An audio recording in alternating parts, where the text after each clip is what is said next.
Your anxiety is like a child. I'm going to explain that to you. Before you click off this video, no, this is not another video on inner child this, inner child that. I'm not knocking that stuff, but this is just an analogy that's going to help you accept your anxiety, heal your nervous system, and retrain your brain. So it ties into my two main keys, which is live your life, stop mentally fighting with your thoughts and feelings, perfectly. Let's jump into it. So let's say you have a 2-year-old and they are throwing the worst tantrum, screaming, crying, kicking, because they want a new toy, okay? And you can't get them that, you can't afford that new toy, or they just got a new toy, whatever the reason, they're kicking and crying, they want that new toy, okay?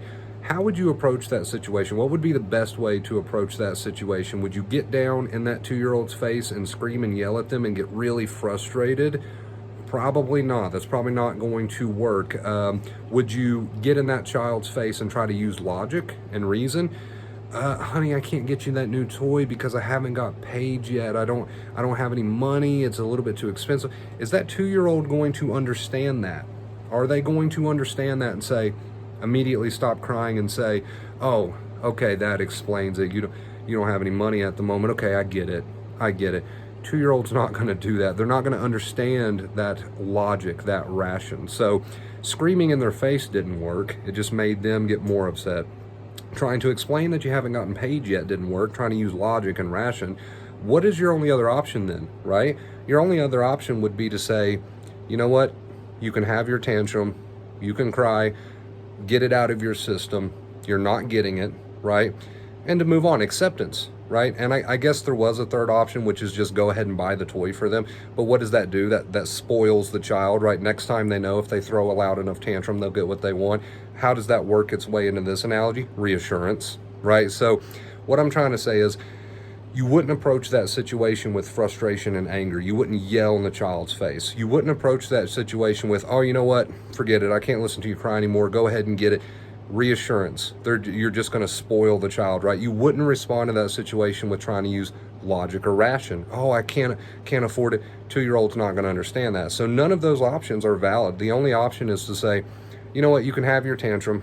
I'm not going to entertain it. I'm not going to give you what you want. I'm not going to yell at you. I'm not going to try to reason with you. Get it out of your system. And you have to treat your anxiety the same way. Now, again, I don't want comments from people saying, no, let me tell you how to parent. This isn't a video on how to parent, okay? This is just an analogy video. It's a really good one. This is your anxiety, right? It's a 2-year-old. You cannot reason with anxiety. You can't say, hey, stop sounding the alarm over this trigger or this trigger. It's not necessary. And the anxiety says, okay, I like your reason. I'll stop sounding the alarm.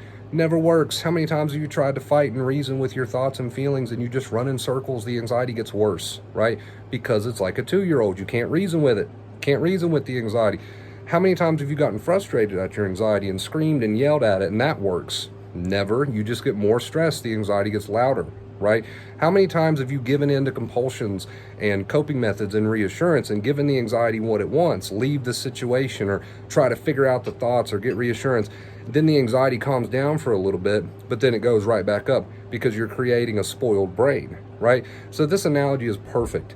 The only option is to allow that anxiety to have its tantrum. So no matter what it's having a tantrum over, whether it's a thought, a situation, a feeling, let that anxiety have its tantrum. Separate yourself from it and say, there's that 2-year-old that lives in my brain called the amygdala having a tantrum.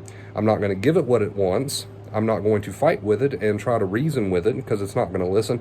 And I'm not going to scream and yell at it because that'll just make matters worse.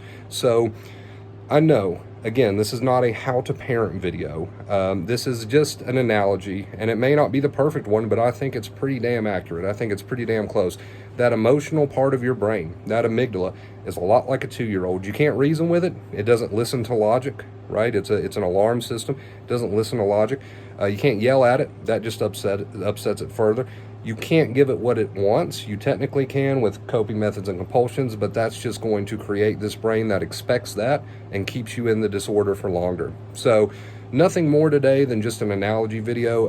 I hope you guys enjoyed it. Leave a like if you did. Start separating from your anxiety. View it like a 2-year-old. Accept that it's having a tantrum. That's really what acceptance is to not look at anxiety as a monster. And I think this is a good analogy to do that. All right, you guys.